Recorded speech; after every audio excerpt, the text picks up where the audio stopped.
លីនហ្វឹងថ្ងៃនេះអញត្រូវតែនិយាយឲ្យច្បាស់ទៅអញទិញផ្លែប៉ោមយើង1គីឡូពីលោកជើនៅទីរួមមិនដែលទៀបជាង3រៀល1គីឡូទេអញចង់បន្ថយថ្លៃគេមែនទេពូហួងនៅទីរួមទិញ3រៀលតែមិនរាប់ការរើផ្លែនិងដឹកជញ្ជូនខ្ញុំទិញទាំងអស់ពីរាប់ទាំងរើផ្លែនិងសន្សំថ្លៃដើមឲ្យអ្នកចំណេញជាងទៅគុំមកឆ្លើយឆ្លងអញលោភលន់ហួហើយឆ្លៀតឱកាសជិះជាន់អ្នកលីនហ្វឹងមានគេឈ្មោះឲ្យភ្លេចគ្នាមកជិះជាន់អ្នកភូមិខ្លួនឯងទិញថោកលក់ថ្លៃ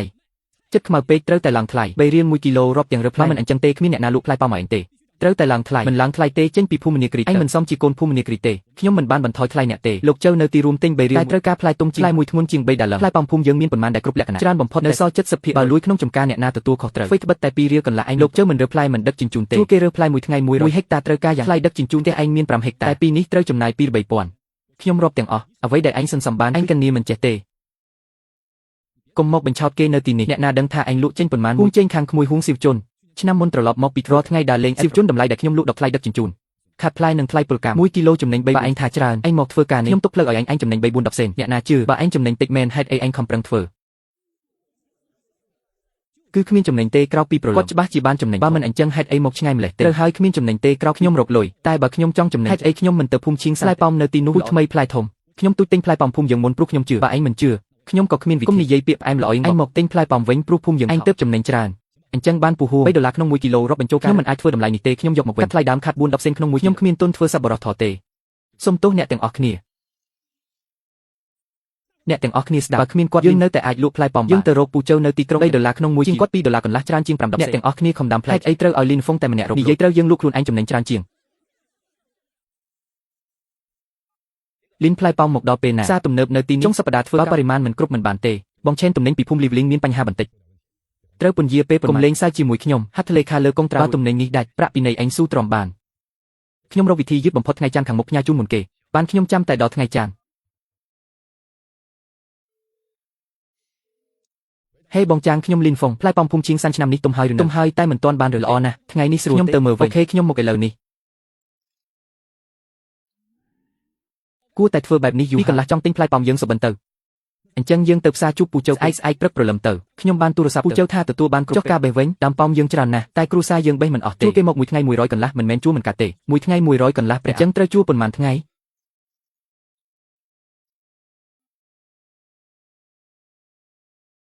អីប្អូនប្រុសមកលឿនមកផ្លែប៉ោមមើលដោយខ្លួនឯងផ្លែធំឆ្នាំនេះខំប្រឹងថែដាក់ជីសរីរាង្គថ្លៃបន្តិចតែគុណភាពផ្លែឡើងវិញឆ្នាំមុនលក់ផ្លែខាតដោយសារគុណភាពអន់ឆ្នាំនេះផ្លែប៉ោមអ្នកខ្ញុំដាក់ថ្លៃពី8 1គីឡូផ្លែល្អផ្លែទី4ខ្ញុំទិញតែការបេះនិងដឹកជញ្ជូនខ្ញុំអ្នកថាម៉េចពី8ទិញទាំងអស់ពិតមែនទេតែមានលក្ខខណ្ឌមួយខ្ញុំត្រូវការតើអ្នកអាចរៀបចំកសិករផ្សេងទៀតក្នុងភូមិខ្ញុំត្រូវការ30000ថ្ងៃចឹងស្អែកឡើងទៅខ្ញុំទៅហៅគេពី8ទិញថែមទាំងរ៉ាប់រងការបេះនិងដឹកជញ្ជូននេះចំណេញជាងពូជមែនហើយពូជើ3តែផ្លែស្អាតគិតទៅមិនស្មើអូនលីនអ្នកជាមនុស្សស្មោះត្រង់កុំសរសើរខ្ញុំរកលុយលំបាកសៀវឈឿនទំនិញបានហើយថ្ងៃចឹងស្អែកអាចដឹកជញ្ជូនជាលើកដំបូងបានអេលីហ្វឹងមែនទេខ្ញុំលីយ៉ាងគឿនក្នុងភូមិថាម៉េចខ្ញុំចង់ប្រាប់ខឹងអីខ្ញុំចង់ប្រាប់កុំខឹងអីលោកជើមើលគុំថាផ្លែប៉ោមភូមិយើងភាគច្រើនមិនបានតាអាចយកតែផ្លែថ្នាក់ទី2 2រៀល2សេនកន្លះក្នុងមួយគូសៀវជុនឆ្លុះជាមួយស្ទើរតែវីហើយលោកជើថាត្រូវធ្វើការរើសនឹងដឹកគូសៀវជុនជួលកម្មករ15រៀលផ្លែប៉ោមមួយថ្ងៃ150រៀលក្នុងម្នាក់គាត់ហើយហួងសៀវជុនថ្ងៃនេះទៅ3000គីឡូតែយកតែ800នៅសល់2000គីឡូលោកជើហួងសៀវជុនខឹងចាក់ផ្លែប៉ោមចោលមុខផ្ទះលោកជើកុំអីពូលីមើលមុនសិនខ្ញុំរវល់ណាស់លីហ្វុងអញនៅទទួលទិញផ្លែប៉ោមភូមិយើងទៀតទេពូលីមិនមែនខ្ញុំមិនទិញទេតែអ្នកភូមិមិនលក់ឲ្យខ្ញុំពាក្យនេះមិនមែនខ្ញុំនិយាយទេយ៉ាងម៉េចដែរលោកជើជាមនុស្សអាក្រក់3000គីឡូយកតែ800គីឡូថាមិនបានតាមស្មិនល្អទុំមិនគ្រប់សុទ្ធតែពីឥតប្រយោជន៍ច្បាស់ជាចង់បន្ថយតម្លៃខុសគ្នា2រៀល2សេនកន្លះទិញតែវាខុសពីផ្លែមីយើងត្រូវងាយគេ800គីឡូចុះផ្លែទៀតចុះផ្លែប៉ោមយើងទុកចោលអញ្ចឹងស្អែកដឹក1ឡានទៀតជ្រើសរើសអ្នកណាចេញថ្លៃឈ្នួលថ្ងៃនេះជួកម្មករ12នាក់ម្នាក់ថ្លៃឈ្នួលសរុប1800ចែកតាមផ្ទៃដីហេតុអីចេះខ្ញុំមានគ្រួសារហួងហេតុអីខ្ញុំត្រូវចេញថ្លៃឈ្នួលស្មើផ្លែប៉ោមរបស់អ្នកណាយុទ្ធធរចុះថ្លៃដឹកជញ្ជូនថ្លៃផ្លូវថ្នល់អ្នកណាចេះហាពីមុនក្រូវីកាបូផុសលើក្នុងខ្ញុំឥឡូវវិញញ៉ៃអញ្ចឹងដាំឡើយលីនហ្វុងយកផ្លែទាំងអស់2រៀលកន្លះស្រួលជាង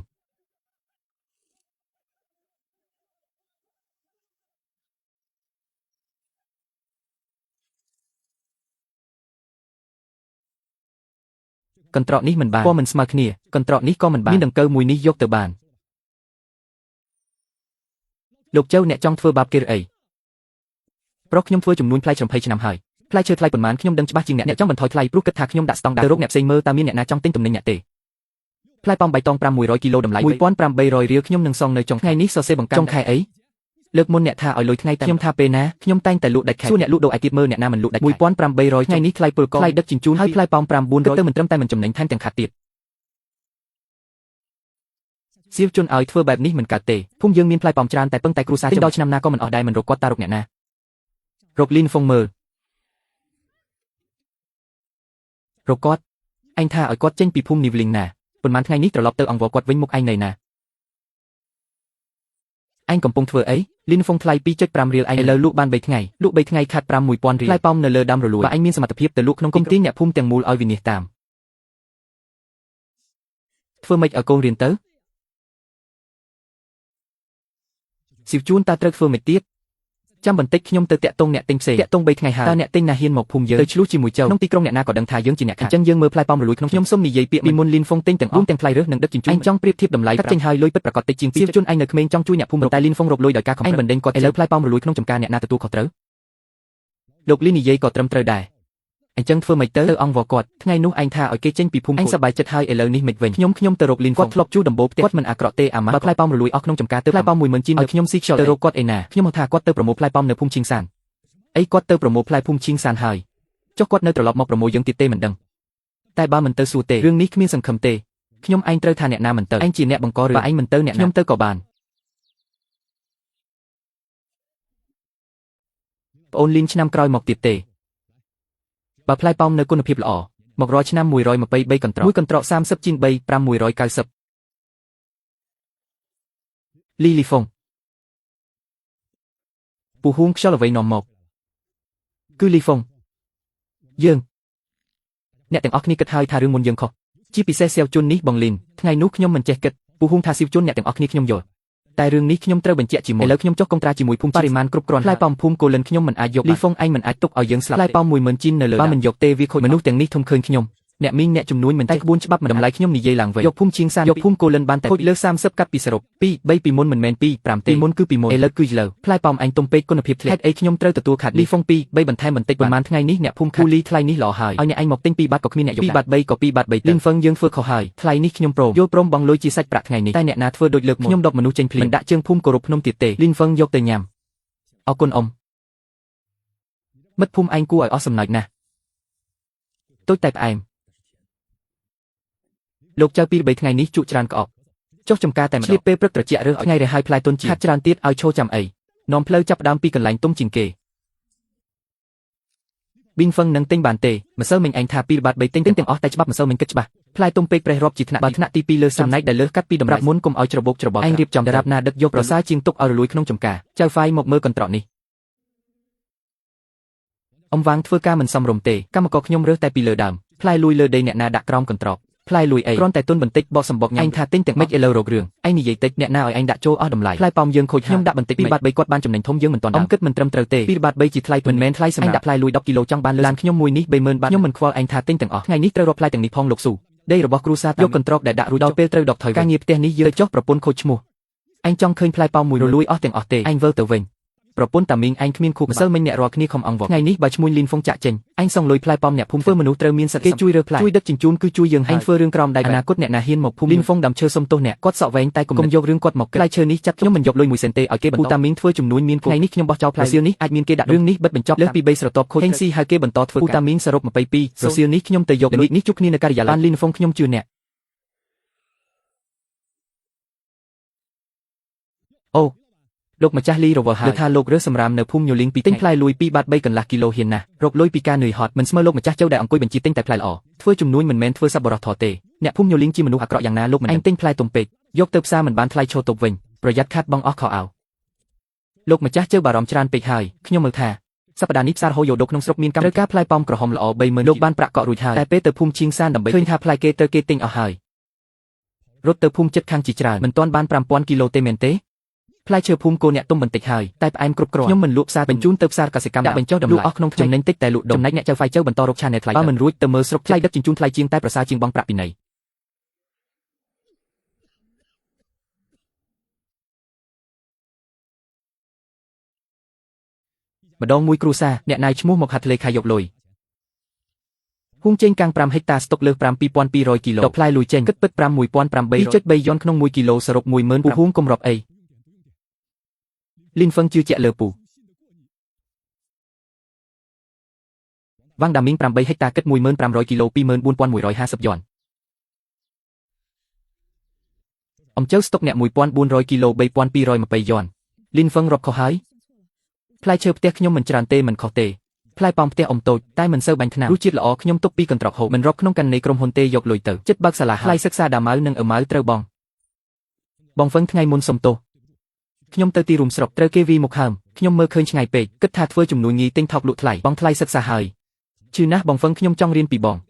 ងសែងកន្ត្រកឬជិះឡានក៏ខ្ញុំមិនខ្លាចលំខ្ញុំចង់រៀនតែមិនទទួលសិស្សទេឯកម៉ោង5ព្រឹករថយន្តទៅផ្សារដុំស្រុកចិត្តខាងថ្លៃដឹកទំនិញ30យ៉នបើធ្វើបានមកចាំមាត់ភូមិតនម៉ោងបើក្រោកមិនរួចកុំនិយាយរឿងនេះទៀតម៉ោង5ខ្ញុំមកដល់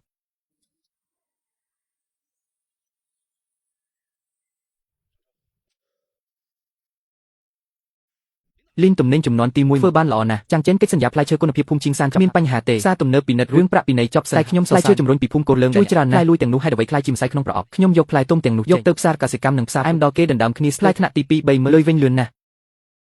បងហ្វីងហេតុអ្វីលោកជើមិនធ្វើបែបនេះលោកជើធ្វើជំនួយមនុស្សខ្ជិលគត់គង់ផ្សារទំនើបធំយូរទម្លាប់យកទំនិញល្អលក់ថ្លៃប្រាក់ចំណេញខ្ពស់ងាយស្រួលឲ្យគាត់ទៅទិញផ្លែឈើថ្នាក់ដោយខ្លួនរកផ្លូវលក់10យ៉ន5ជីនគាត់ថាធុញក៏មិនហ៊ានបាត់មកធ្វើកសិកម្មហាមឃាត់តែផ្លែល្អដាំមួយផ្លែល្អតែ30% ទៀតធ្វើកសិករលក់មិនដាច់មួយឆ្នាំជួយគេលក់ផ្លែថ្នាក់ទោះមិនចំណេញក៏គេចាំអ្នកផ្លូវលក់កើតពីបរិមាណមិនមែនពីការរើសយកតែខ្ញុំមិនដែលគិតពីរឿងនេះពីមុនទេល្អហើយរៀនពីរបៀបបំបែកផ្លែឈើបំបែកមួយប្រអប់ពីនៃ10យ៉ន90យ៉នចុះក្នុងបញ្ជីចុងខែសងអូបងហ្វេងស្អែកមានការងារទៀតទេស្អែកសម្រាប់មួយថ្ងៃចឹងទៅភូមិឈៀងសានបញ្ចប់ការងារលុយនេះរកពិបាកតែអ្វីដែលមានតម្លៃមិនមែនលេខក្នុងកណ្ឌីទេគឺសិទ្ធិនិយាយក្នុងតំបន់នេះឆ្នាំក្រោយឆ្នាំនេះគ្រប់គ្នារៀនមេរៀនឆ្នាំក្រោយអ្នកណាលួចលក់ឲ្យអ្នកក្រៅគឺដាក់ផ្លែលួយក្នុងប្រអប់នឹងត្រូវទទួលទោសហើយលីនហ្វីងថាភូមិយើងពូចាស់ពេកឆ្នាំក្រោយគាត់នាំអ្នកជំនាញមកណែដូរពូជអ្នកណាមិនស្ដាប់ឆ្នាំក្រោយផ្លែលួយលើដើមគុំមកយំកាន់នេះឆ្នាំក្រោយអាចចាប់ដើមគិតហើ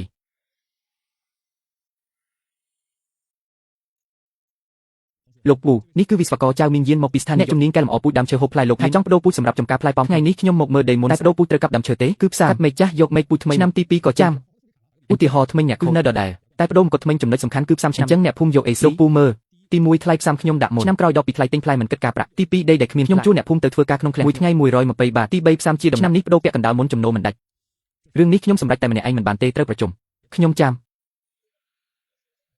ំដើមឈើចាស់របស់ខ្ញុំដាំ15ថាកាប់ក៏កាប់លោកពូសុនមិនមែនកាប់គឺផ្សំអញ្ចឹងក៏ដូចគ្នាកាត់មែកចោលមែកឈើនៅរស់កាត់វាដោយកាត់ដៃគាត់មិនឈឺទេលោកពូសុនដាំឈើរបស់លោកពូប្រហោងខាងក្នុងហើយក្នុងរយៈពេល3ឆ្នាំនឹងរលួយលោកពូមិនចាំបាច់បដូរអ្នកដទៃធ្វើមុនតែពូឈើមិនចាំរហូតលោកចៅឆ្នាំនេះយកតែមេឃផ្សំល្អមួយឈុតនេះអស់ហើយត្រូវចាំឆ្នាំក្រោយហ្វេងអូនធ្វើបានល្អណាស់មើលការតុបតែងបើមានអ្វីមិនច្បាស់ទូរស័ព្ទមកសួរខ្ញុំលីហ្វេងចំការផ្លែប៉ោមចាប់មេឃផ្សំទាំងអស់ដាក់អស់ហើយមិនត្រូវមានបញ្ហានៅពេលនេះទេអ្នកភូមិទាំងអស់ឈរមើលនៅមាត់គ្មានអ្នកណាហ៊ាននិយាយខ្លាំងទេមើលទៅដូចចាំដំណឹងក្រៅបន្ទប់សម្រាលមិនសូវជាធំដុំទេ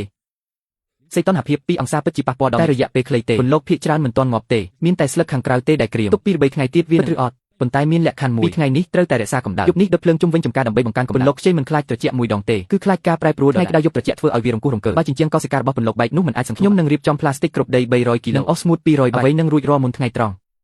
អ្នកដាំផ្លែប៉ោមទាំងអស់ចែកជាក្រុមនីមួយមាន4ដូរវែងគ្នារៀងរាល់2ម៉ោងបងហ្វេងអញថាផ្លែប៉ោមនេះវារឹងរូសនឹងមនុស្សឬអត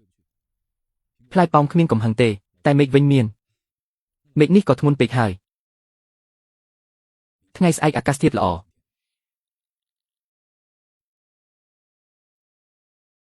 ជាង90បានរស់រានមានជីវិតហាបងដើមចាស់របស់ខ្ញុំពី3ដើមតើនៅទាន់ពេលផ្សំទេមិនហ៊ានប៉ុន្តែត្រូវប្រញាប់មុនពេលចូលឆ្នាំចិនឲ្យខ្ញុំបដូរដើមទេ3ដើមផងថ្លៃសំណាប់ខ្ញុំចេញមុនក្រោយមកកាត់ពីលុយផ្លែប៉ោមវិញលោកចៅបន្ថែម3ដើមខែមេសាផ្កាប៉ោមនៅភូមិញូលីងចាប់ការីផ្កានៅមេថ្មីធំជាងពូចាស់ក៏ក្នុងខែនេះដែរបញ្ហាក៏មកដល់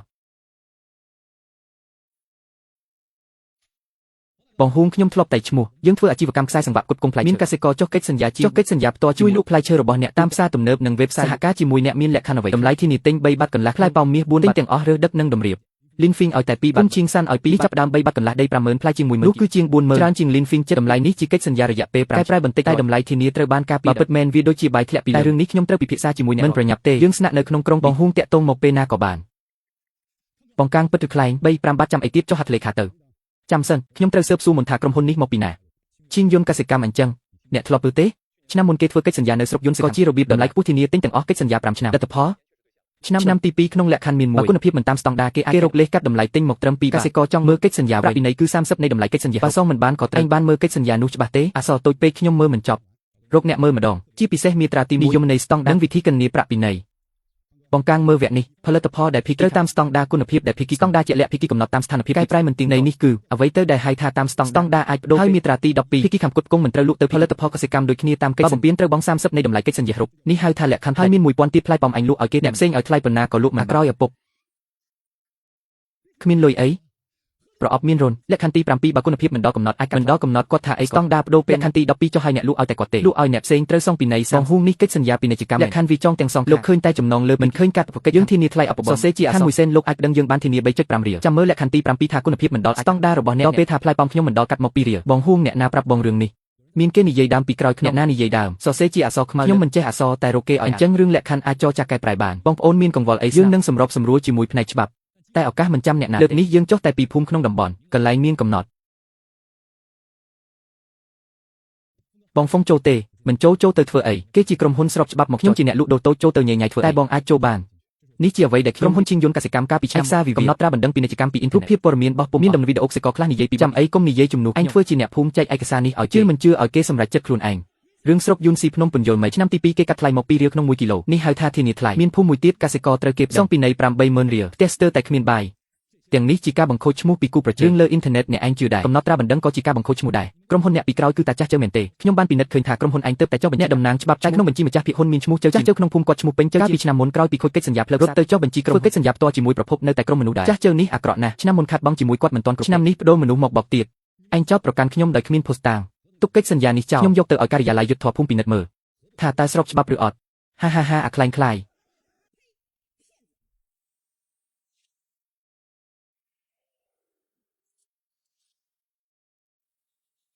ពូហួងកិច្ចសន្យាដែលខ្ញុំបានចុះនៅមានលោកចៅបានប្រាប់ខ្ញុំថាក្រោយចុះកិច្ចសន្យា7ថ្ងៃជារយៈពេលគិតពិចារណាអាចផ្ញើលិខិតប្រាប់ភីគីម្ខាងដើម្បីទៅផ្ទះសរសេរសេចក្តីថ្លែងថាមិនចុះថ្ងៃស្អែកផ្ញើអាសយដ្ឋានមានក្នុងកិច្ចសន្យាហើ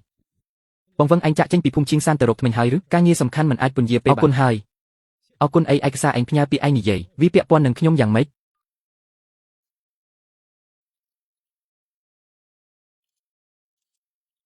អត្រារស់92ល្អឆ្នាំនេះដាំផ្កាដើម្បីឆ្នាំក្រោយឯងមកប្រមិនខានឲ្យឯងខកចិត្តទេល្អខ្ញុំទៅប្រាប់អ្នកទាំងអស់គ្នាលោកគ្រូស៊ូញ៉ាំស៊ុបទីជ្រក់អំបិលបន្តិចខ្ញុំដាំឯងមីងអត់បាច់ទេខ្ញុំខ្មាស់គេណាស់អត់យកលុយឯងទេលោកលីឯងជាទេវតានាំសំណាងរបស់ទេវតានាំសំណាងបងចាងខ្ញុំចង់ធ្វើជាដៃគូជាមួយឯងបង្កើតសហករណ៍ជាមួយភូមិនីវលីងនិងភូមិឈីឯងនឹងហួងចិនកាំងធ្វើតែម្នាក់ឯងមិនធំរួមគ្នាទើបមានអំណាចចរចាជាមួយស្ដាប់ឯងសហករណ៍ជារឿងរបស់អ្នកទាំងអស់គ្នាផ្លូវលក់និងដឹកជញ្ជូនខ្ញុំគុណភាពអាស្រ័យលើឆ្នាំក្រោយផ្លែប៉ោមចេញទើបដឹងថាពិតឬមិនពិតបងវឹងឯងបង្កើតសហករណ៍នេះចង់បានអ្វីអ្នកថាម៉េចដែរផលិតកម្មតម្លៃយើងសម្រេចបានមិនខាត់ពេលដើរតាមខ្ញុំទេផ្លែប៉ោមភូមិគោភ្នំតម្លៃផ្សារត្រូវសម្រេចវានេះខ្ញុំបើកផ្លែប៉ោមមាសថ្មី3 8រៀលផ្លែធម្មតា2 8រៀលល្អតម្លៃខ្ញុំ3 2ចំណេញហើយ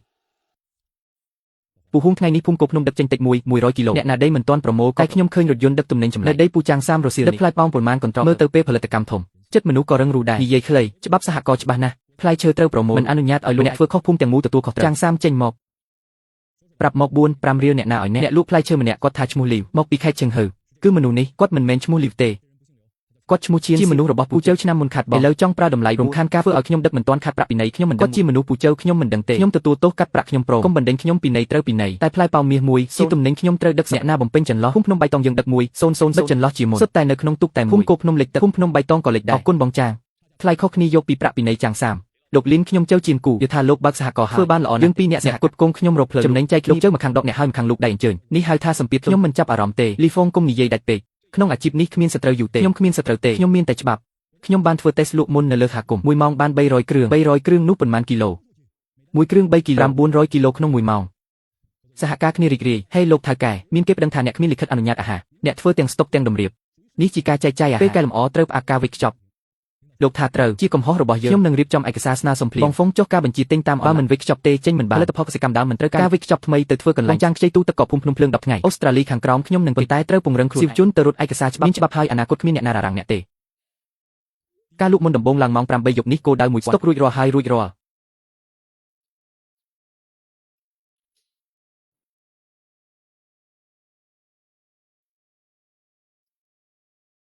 ពូចៅឆ្នាំនេះផ្លែឈើមិនសូវធំទេគ្រូរងស្ងួតគ្មានទឹកស្រោចផ្លែតូចតែរសជាតិមិនអន់ទេតាមទម្លាប់ទិញទាំងអស់ខ្ញុំនាំពលករមករើសនឹងដឹកជញ្ជូនតម្លៃខ្ញុំឲ្យ2រៀលហ្វុងថ្លៃ2រៀលកន្លះមិនត្រឹមត្រូវទេ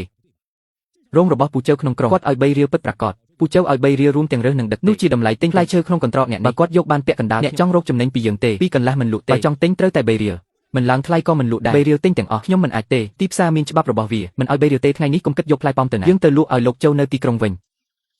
លោកស៊ូឲ្យអ្នកធ្វើការឡើងឡានឲ្យបាត់ថយក្រោយ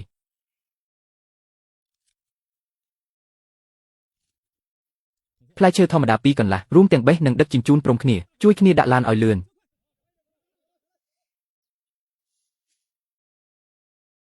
ហឺទម្លាក់ចុះរែងតាមរុនរែងអីមិនមែនថា3រៀលទិញទាំងអស់ទេ3រៀលទិញតែផ្លែធំជាង80មីលក្នុងឡានឯងមានអីខ្លះជាផ្លែប៉ោមឬបើចង់លក់ទម្លាក់ចុះហើយមិនលក់ក៏ទម្លាក់ចុះផ្លែល្អ2000គីឡូបាននៅសល់ជាង8000គីឡូទិញត្រឹមសរុប12000អញបោកគេលីនហ្វុងនៅភូមិគាត់ឲ្យ2កន្លះទៀតបើថាថោកទៅរកលីនហ្វុងមើលថាគាត់យករបស់ខូចឯងទៀតឬអត់លោកលីលោកជូនៅទីក្រុងបោកគេអញអាចទិញនៅសល់ត្រឹម2កន្លះបានទេពូចៅផ្លែឈើកាត់ដាំហើយទុកយូរមិនបានបែកខ្ទេចអញ្ចឹងផ្សារទំនើបក៏មិនយកប៉ុន្មានថ្ងៃមុនខ្ញុំថាមិនឯងថាខ្ញុំរកលុយខុសឥឡូវខាត់ហើយទើបនឹកឃើញថាជាអ្នកភូមិតែមួយថ្ងៃផ្លែឈើចាស់ថ្លៃដុំធ្លាក់ដល់1កន្លះ8ខ្ញុំអាចលក់ឲ្យរោងចក្រ1កន្លះ8មិនរាប់បេះនិងដឹកជញ្ជូនបន្ថែមទៀតទេលក់ឬមិនលក់អញសម្រេចចិត្ត1កន្លះ8ដឹកជញ្ជូនបានប៉ុន្តែមានច្បាប់មួយផ្លែឈើពីជំរាបត្រូវតែឆ្លងកាត់ការតម្រៀបរបស់សហគមន៍ផ្លែលួយផ្លែតូចផ្លែមានជំងឺត្រូវដកចេញខ្ញុំមិនយកសម្រាមតាមច្បាប់របស់អ្នកកងគោ1កន្លះ8ចូលមកនឹងក៏រកលុយមិនបានប៉ុន្មានរកលុយវាមិនមែននេះហៅថាដាក់ច្បាប់មានមេរៀននេះហើយឆ្នាំក្រោយដីខាងជើងភ្នំ200ហិកតាមិនបាច់គេនឹងមកដាំថ្មីដោយខ្លួនឯងសុំចូលសហគមន៍ទៀតពិតជាពូកែមែនមើលឲ្យច្បាស់ណាស់រដូវរងានេះគ្មានពេលទំនេរទេការងារត្រូវបានក្រុងទុកពេញឆ្នាំមុនរដូវរងា3ខែទំនេរដុះផ្សិតឆ្នាំនេះប្រហែលជាគ្មានពេលសម្រាប់សំបីតែចូលឆ្នាំផ្លែឈើដែលទំនេរមិនទៅណាឆ្ងាយទេមានរឿងចង់ប្រាប់អ្នកខាងជើងភ្នំគេឲ្យមកធំមកប្រាប់សួរថាសហគមន៍នៅទទួលមនុស្សទៀតទេក្នុងលក្ខខណ្ឌចែងថាអាចដាក់ពាក្យចូលបានគ្រប់ពេលគាត់ជាមនុស្សបែបណាអ្នកដឹងហើយគាត់ខ្មាស់គេឲ្យគេមកសុំពាក្យចូលសហគមន៍បានប៉ុន្តែមាន2ចំណុចទី1ដាំឈើចាស់នៅខាងជើងភ្នំត្រូវដាំថ្មីទាំងអស់រដូវផ្ការីឆ្នាំក្រោយពេលលោកជើមកធ្វើរួមគ្នាថ្លៃដាំឈើកាត់ពីថវិការដ្ឋទី2លក្ខខណ្ឌសហគមន៍មិនផ្លាស់ប្ដូរមួយចំណុចចុះហត្ថលេខាបើបំពេញត្រូវពីនៃហើយឲ្យគាត់មកនិយាយដោយខ្លួនឯងកុំឲ្យគេមកប្រាប់ទៀតបើគាត់មិនអាចដើរចូលទ្វារនេះដោយសារខ្មាស់គេចូលមិនចូលក៏គ្មានន័យដែរ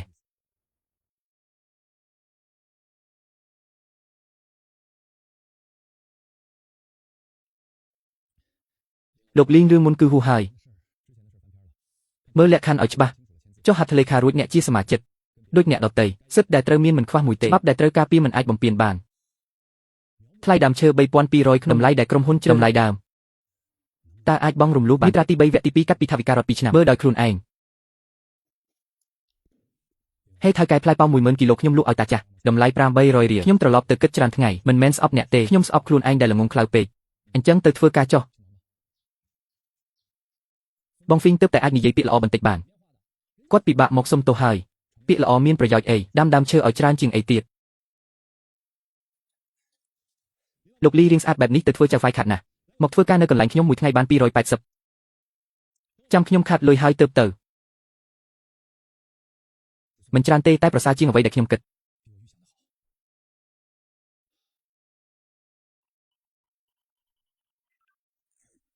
ពីថ្ងៃ1800គ្រឿងល្អណាស់ផ្លែប៉ោមភូមិយើងអាចទិញតាមទូរស័ព្ទបានហើយអ៊ូហ្វូឯងចេះប្រើទូរស័ព្ទទេខ្ញុំមិនចេះទេចៅប្រុសខ្ញុំចេះ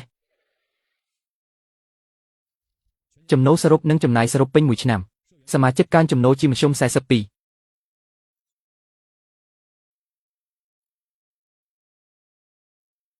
លីនហ្វីងនាំគ្នាគោរពអ្នកមួយកែវ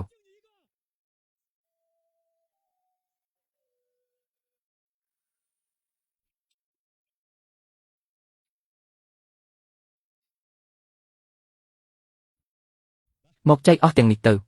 លីនហ្វីងឲ្យក្នុងក្រុងមានចៅហ្វាយទិញផ្លែឈើថ្មីឈ្មោះមុនម្សិលមិញគាត់មកភូមិយើងថាផ្លែប៉ោមមិនថាប្រភេទណាតម្លៃទិញដូចគ្នា 3.5 ច្រើនជាងតម្លៃឯង 2.5 បាត1បាតឯងគាត់មកហើយ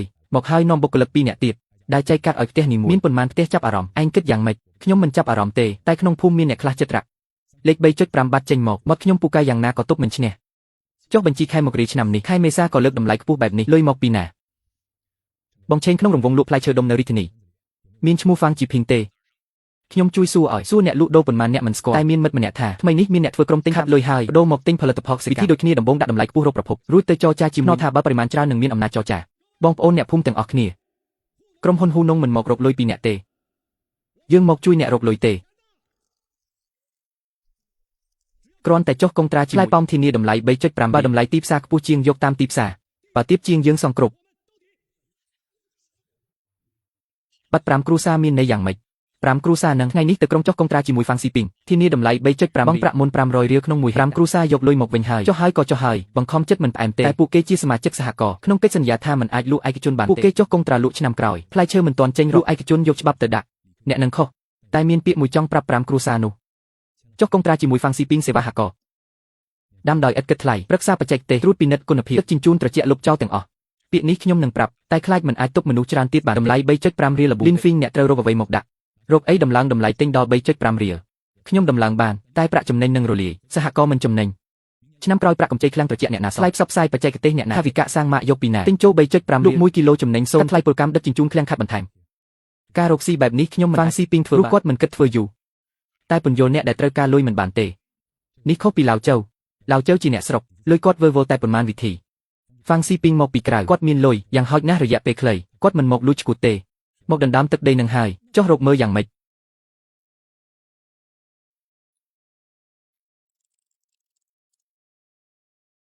បង Fing នេះជាភស្តុតាងច្បាស់ណាស់ចាំផ្ញើទៅអ្នកភូមិមើល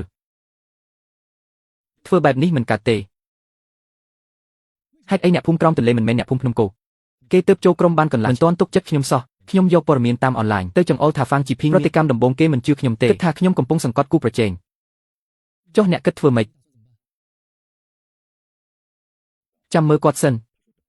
តែហ៊ុងស៊ីវជុនដែលតាម Linfing 7 2ឆ្នាំដឹងការចាំរបស់ Linfing មិនមែនចាំស្ងៀមទេគឺចាំពេលវេលាសមរម្យបំផុតខែឧសភាផ្លែឈើចាប់ផ្ដើមដាក់ 350000 គីឡូច្រើនជាងឆ្នាំមុនទ្វេដងការលក់មុននៅដងសេងចាប់ផ្ដើមពាក់កណ្ដាលខែមិថុនាចាប់ផ្ដើមពី 3000 ខាងលុបឆេនមួយសប្ដាហ៍ 15000 គីឡូខាងអ្នកត្រូវតាមការវិភាគពីមុនធ្វើតាមលំដាប់នៅភូមិក្រោមទន្លេ5គ្រួសារនោះជាបញ្ហារត់ទៅវិញហើយក៏ហប់ Fang Xiping ដំឡើងថ្លៃហើយហូសាំងនៅតែ $3.5 តែគាត់ធ្វើរឿងមួយបង់ប្រាក់មុនទាំងស្រុងផ្លែឈើនៅលើដើមឯណោះលុយចូលកាន់នីមុនគេ1ហិកតាគិតតាម 3000 គីឡូ $3.5 $1,500ចូលកាន់នីផ្ទាល់បង់ប្រាក់មុនទាំងស្រុងផ្លែឈើមិនទាន់បេះលុយចេញមុនអ្នកទិញធម្មតាគ្មាននរណាធ្វើបែបលេងតែគាត់មិនខ្វល់ថាបានផ្លែអត់បងមុនប៉ុន្មានគ្រួសារភូមិក្រោមទន្លេ5ថាភូមិក្បែរនោះក៏ចុះហត្ថលេខាច្រើនដែរពូលីជួយខ្ញុំធ្វើរឿងមួយ8គ្រួសារដែលចុះកុងត្រាជាមួយទៅសួរមើលថាកុងត្រាមានលក្ខខណ្ឌបំពេញទេជាពិសេសបើគេទទួលលុយមុនហើយ Fang Xiping មិនមកទិញវិញធ្វើម៉េចបើដោយសារអ្នកទិញមិនអាចទិញតាមការកំណត់ភាគីមានសិទ្ធិពន្យាពេលទិញពន្យាមិនលើសពី60ថ្ងៃ60ថ្ងៃផ្លែប៉ោមទុកក្រៅ3ថ្ងៃចាប់ដើមរលួយ60ថ្ងៃសំបីតែគ្រាប់កលីគាត់ទុកផ្លូវកិច្ចផ្លែទុំហើយគាត់មិនមកទិញកុងត្រាហ្វសេថាអាចពន្យាបានទៅប្តឹងតុលាការឈ្នះក្តីហើយផ្លែក៏លួយអស់ចុះធ្វើម៉េចខ្ញុំទៅនិយាយជាមួយគ្រួសារទាំងនោះនិយាយអត់មានប្រយោជន៍ទេលុយគេបានដៃហើយអញចង់ឲ្យគេខ្ជាក់លុយចេញមកហើយនេះគ្រាន់តែស្មាន Fang Xiping មិនទាន់ចេញរូបអញយករឿងស្មានទៅគេគិតថាអញជួយគិតអតិថិជនឲ្យខ្ញុំលោកលីនដឹងទេថ្ងៃនេះអត្រាសង្វិញតាមអនឡាញប៉ុន្មាន0មិនមានសំបីខ្ញុំធ្វើការនេះ8ឆ្នាំមិនដែលឃើញទេកុំអួតលេខដែលអ្នកហៅបានបិទ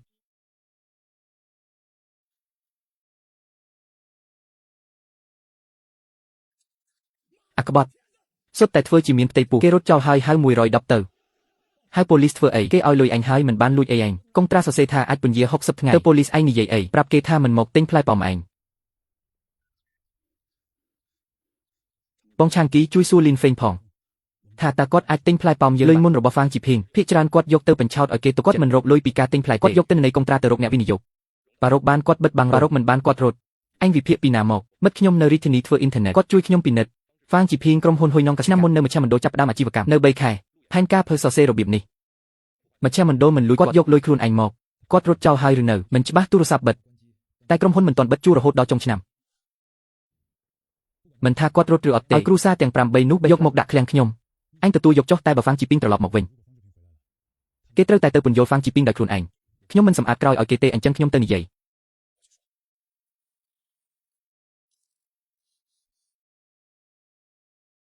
លោកលីនលុយរត់សង្ហើយឬនៅសង្ហើយអញ្ចឹងត្រឡប់ទៅវិញកុំភ្លេចការងារចំការ ខ្ញុំសុំនិយាយដោយអ្នកដែលចុះកុងត្រាបានលុយពេញពីហើយយកផ្លែទៅលក់ឲ្យលោកលីនស៊ីសមាជិកសហគមន៍ដែលលក់តាមបានត្រឹម2គេរត់ទៅដើរលេងមកវិញបានពុកនឹង$3សរុបទៅគេចំណេញជាងតើនេះយុទ្ធនិយាយត្រូវយើងមានច្បាប់អីអ្នករត់ទៅក្រៅមិនយកខ្ញុំទៅជាមួយបងហ្វុងក្នុងក្រុមឆ្លោះគ្នាហើយឆ្លោះគ្នាថាគ្រួសារទាំង8ស៊ីសង្រាំពីខាងមិនយុទ្ធធរចំពោះសមាជិកដទៃពូហួងស្អែកព្រឹកប្រជុំសមាជិកបណ្ដោះអាសន្ននៅការិយាល័យភូមិឲ្យគណៈកម្មការទាំង3ភូមិមកទាំងអស់រឿងអីកំណត់ច្បាប់មិនមែនច្បាប់ទេគឺច្បាប់ហើយថ្ងៃនេះឯងបើកទ្វារនេះស្អែកអ្នកទាំងអស់រត់ទៅចុះតម្លៃខ្ពស់ចុះហើយត្រឡប់មករកសហគមន៍ជួយទប់សហគមន៍ខ្លាយជាអ្វីខ្លាយជាអ្នកធានាក្រោមគឺអ្នកភូមិខ្ញុំបើខ្ញុំបណ្ដេញគេចេញទៅថ្ងៃក្រោយអ្នកភូមិហាជឿអ្នកណាជឿសហគមន៍រឿងនេះមើលពីជ្រុងទី1គេបំពេញធម្មនុញ្ញសហគមន៍ឬអត់ទេធម្មនុញ្ញចែងមិនអាចលក់ឯកជនគេចុះកុងត្រាលក់មុនផ្លែនៅលើដើមចុះមិនរាប់ជាលក់ឯកជនជ្រុងទី2ការធ្វើរបស់គេប៉ះពាល់ផលប្រយោជន៍សហគមន៍ឬអត់ប៉ះពាល់មិនមែនខាងសេដ្ឋកិច្ចទេគឺខាងទំនុកចិត្តសមាជិកដទៃនឹងមានអារម្មណ៍មិនយុត្តិអញ្ចឹងធ្វើម៉េចបន្ថែមធម្មនុញ្ញមួយសមាជិកដែលចង់ចុះកិច្ចសន្យាផ្គត់ផ្គង់អីក៏ត្រូវប្រាប់គណៈកម្មការជាមុនសិនឯងអាចចេញទៅចុះកិច្ចសន្យាបានសហគមន៍មិនហាមឯងទេតែពេលឯងត្រឡប់មកវិញជួទិញរបស់ឯងនឹងទៅចុងគេផ្លែឈើអ្នកដទៃគេទិញនៅមកផ្លែឈើឯងត្រូវរងចាំដល់ដទៃមានចៅមានយានមកបង្ហាត់កាត់មេផ្ទាល់ឯងត្រូវរងចាំដល់នឹងហាសម្រាប់គ្រួសារទាំង8ក្រុមទទួលឬអត់គឺជារឿងមួយទៀតតែសម្រាប់សមាជិកដទៃយ៉ាងហោចណាស់មានចម្លើយឲ្យគេហ្វាងជីភីងណេណាហ្វាងជីភីងពីក្រុមហ៊ុនហ៊ុយនងកសិលោកហ្វាងឈប់ជួលតាំងពីខែមុននេះជាកន្លែងធ្វើការរួមទៅមួយខែ$3,000